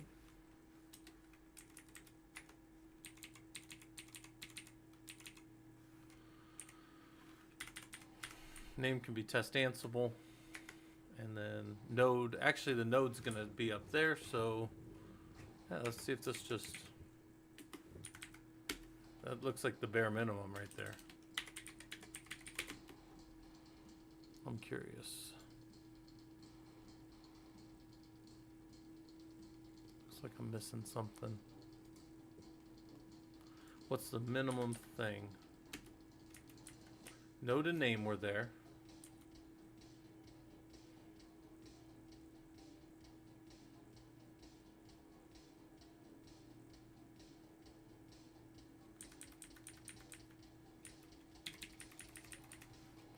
just want that at the bottom so I see it the same. Node name API host is there. All the other things are there.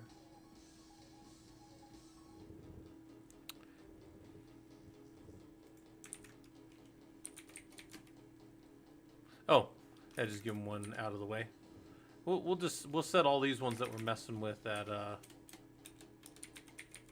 200 or above, and for fun we'll make them the same. So it doesn't try to treat that like some other. It's interesting. Was that not increment?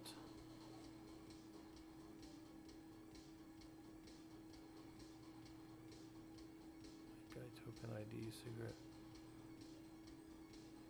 I don't see password in there. So maybe pull the password out. Because they were alphabetical order. Shouldn't need a password anyways. That was dumb. Oh, hold on. Does not look a valid DNS name, VMID.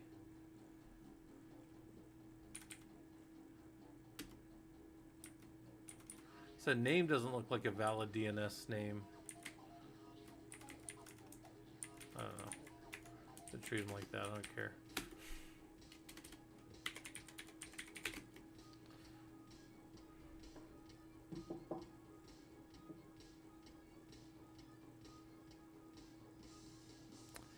Name in valid format does not look like a valid DNS name.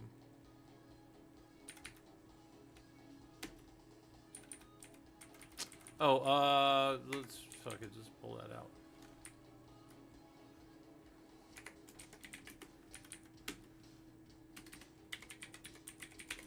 Shouldn't have mattered, but you never know. You never know what these things are looking for.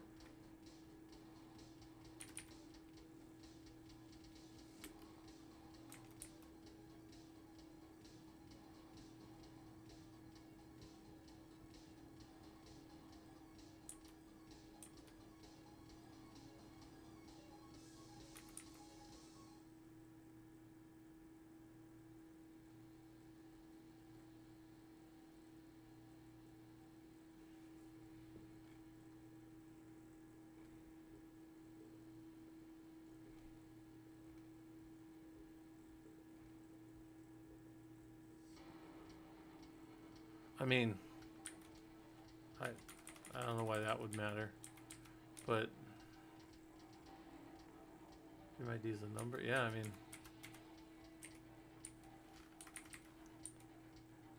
I don't know.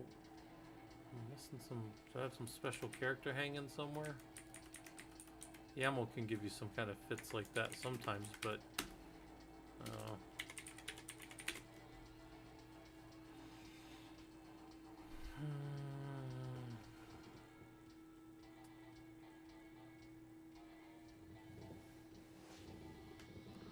VMID 200 fill exception. But why would name be a? That's.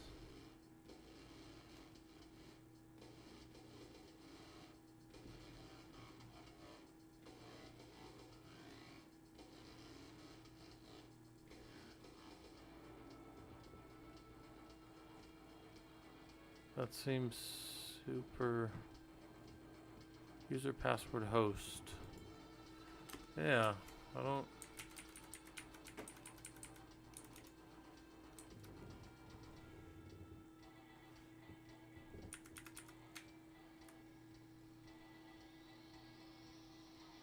Doesn't look like anything else there is.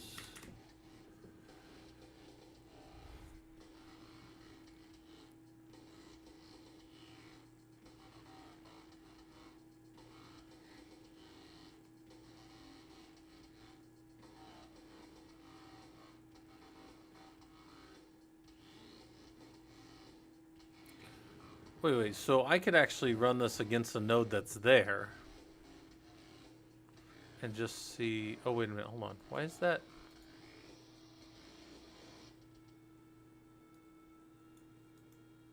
I wonder if, hold on, that error. Fuck that error go. My system doesn't know that node, right? So that node Proxmox isn't in. Let's just go. For now, we'll just go. Actually, no, we'll put it at the top so Werewolf doesn't override it.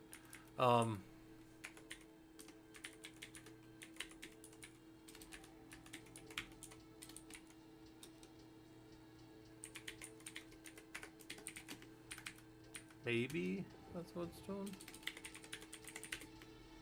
Maybe it's doing a DNS check. Nope. All right. Verification failed. Name invalid format.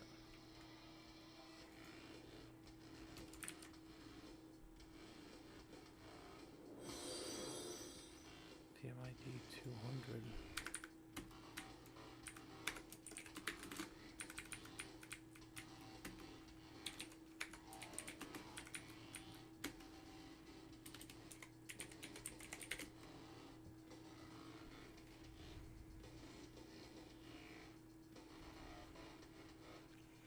So it's going to assign a VMID. So it tried VMID 102, and that's fine. So to assign that, it is having a problem with... Oh, damn it. Can't do that. Can't have... That's not a DNS name. Not a DNS readable name. You can't use that. It's my bad. I'm kind of dumb. God damn. So, yeah, you can't use that as a... Can't have an underscore in a DNS name. All right, so here's this BS box, but he stopped. He's got the bare minimum of what he can be. We didn't set any hardware and stuff. That's fine. We can do that later. We just needed to see this happen once, and now we've seen it happen once. Now everything can start getting added to it. He got the name test Ansible, perfect. All right, so good. So now, for people that haven't been in our environment before, don't know what Werewolf is, I've got a whole setup on Werewolf. Like you guys can go see how Werewolf works in a cluster, right? This is all this stuff about Werewolf. Don't worry about that for right now. But that is what we're then going to do with these. When these come up, we're going to have Werewolf provision them. So the nodes, I'm kind of cheating. And what I mean by that is Proxmox is really just going to be deploying the nodes where I want them to, and Werewolf is going to be responsible for standing them up. In some cases, we're also going to get this Ansible to deploy a whole environment because we're going to do Werewolf inside of Proxmox too.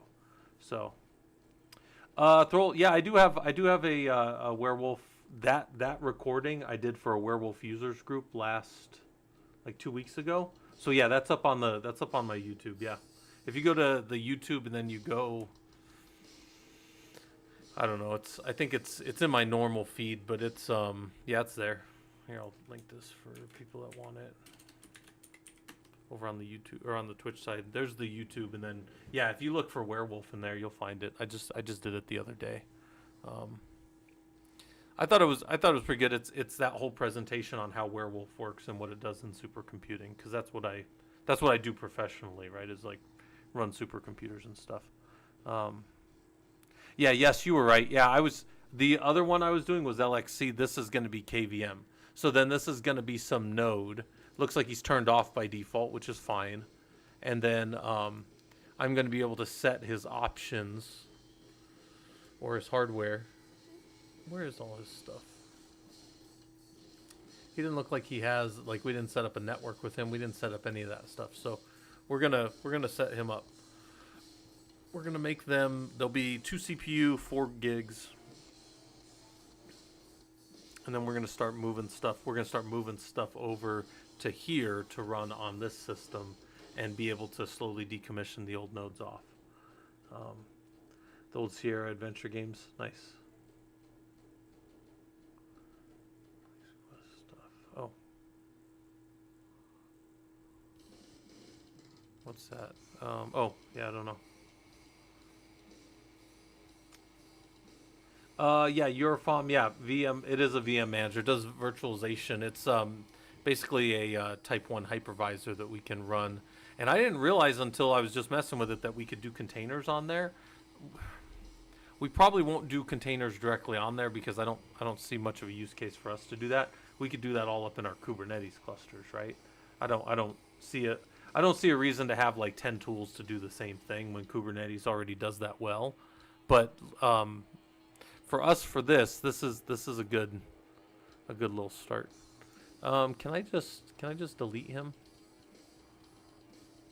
This guy just stood up. He had never existed before. Can we remove him? Purge job and configurations, destroy referenced disks. 102. All right, we'll remove him here. Okay, so he'll be gone, and then we'll go from there. And test 1, we don't necessarily really need him anymore, so he can also be turned off. So we will stop him, and we'll work on getting rid of him. So more, remove, purge his stuff. 101. Whoops. And then remove him. All right. So he'll get out of here, and then we'll just have our one host box. And all I got to do on him is figure out, I don't know what I was messing up on earlier with SE Linux and Samba, but we'll get his Samba connected, and then we'll be good. Yeah, Leith, I can do VM templates and clone them.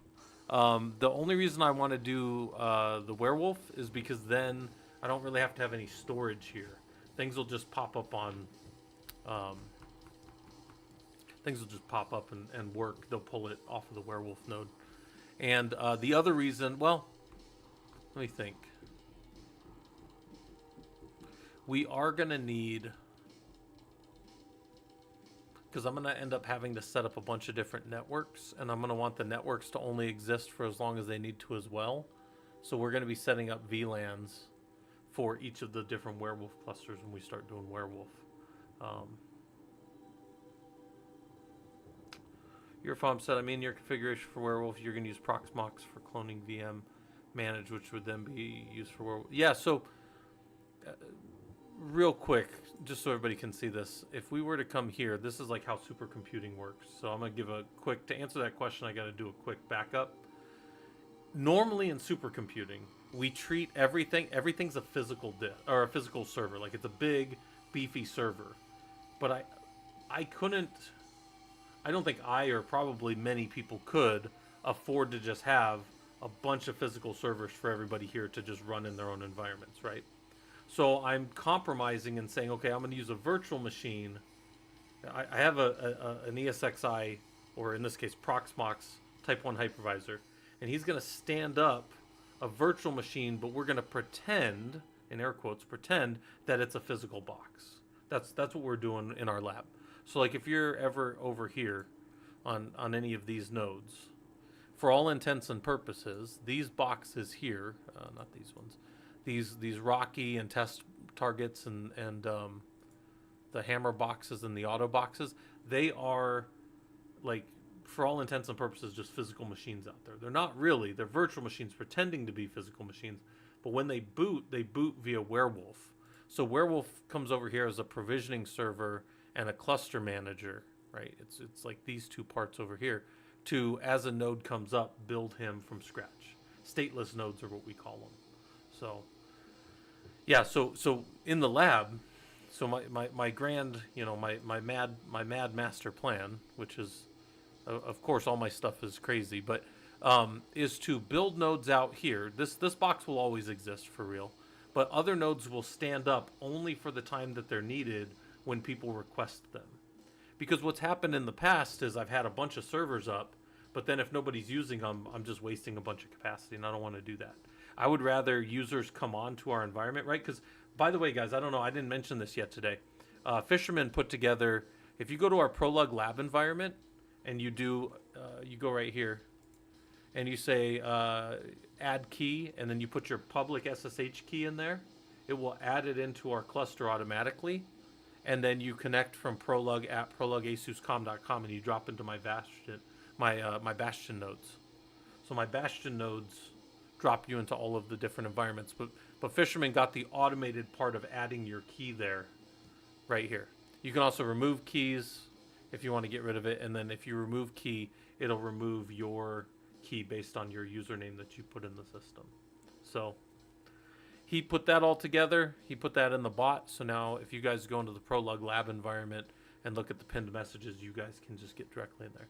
And for people that haven't been around and don't know how that works, over here, this is how our jail works.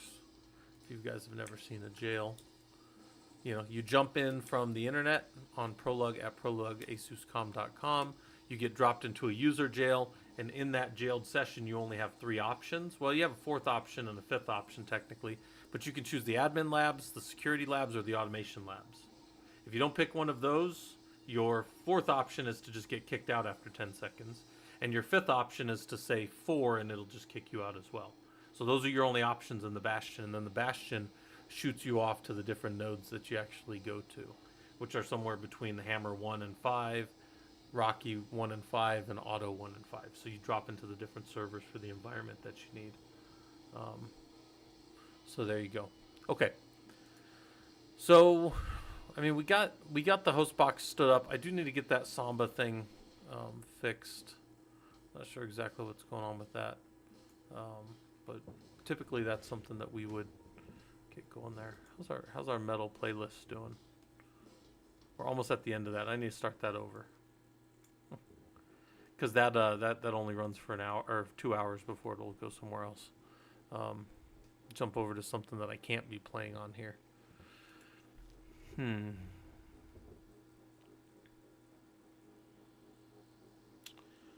All right, so let's go. What else do we need to work on here then? I guess I have a lot of things that I kind of want to work on, but now that we got this basic little thing to run, we could start building out the other parts of it. We could set up the network part of it. I guess we have a network that we have to design here. I see virtual nets on this device, but I don't see... Looks like there's some questions and some other things. But can I edit this? Or how would I... API tokens, I don't see anything there that I need. I assume... Oh, it's probably up here, in our network up here. Okay, so here's our devices. Can we create different VLANs? Alright, so I can set different VLANs. And then it looks like I could probably assign their IPv4 ranges and their IPv6 ranges if I cared. I don't care about that.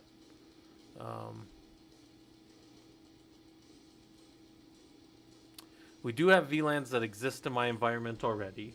And when you're using, if you're in a non-routable environment, VLANs don't talk to each other, right? And you guys can go look up 802.1q tagging or ISL if you're doing all Cisco to see how that works. We're using 802.1q tagging because we're not in ISL.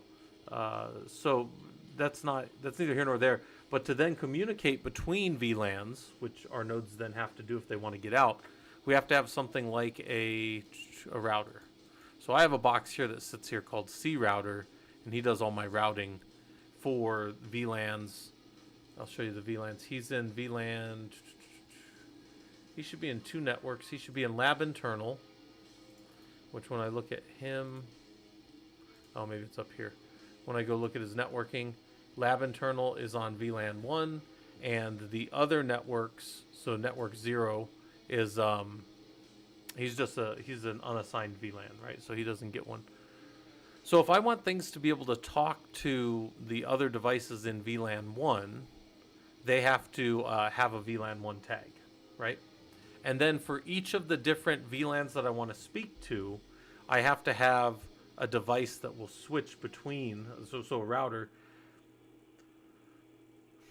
I can keep using individual Linux boxes for the individual connections and use IP tables or NF tables. I use IP tables because that's what I know to communicate between the 2 networks.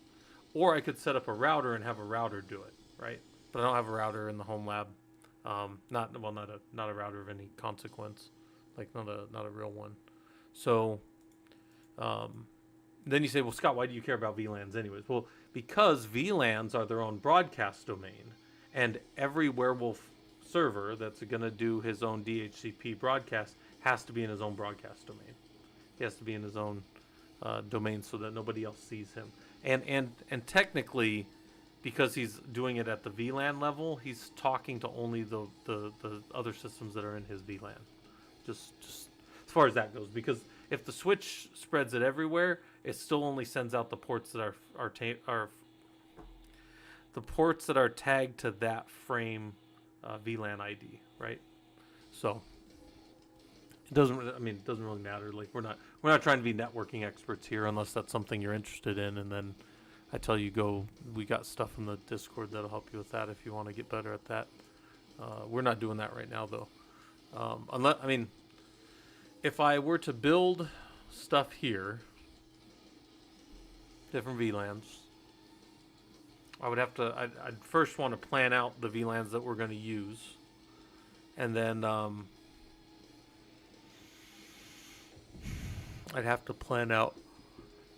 Oh, excuse me. How we're going to allow them to communicate. So I'll have to think about that. I'll probably have to draw that up a little bit, maybe even over here on Excalidraw, because right now I have just the VLANs here. So VLAN 1 and then no VLAN, no tagged VLAN.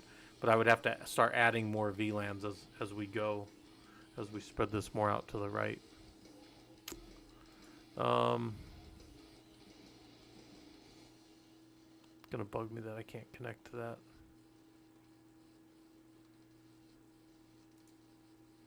All right, we got that working for now. I'll keep that up.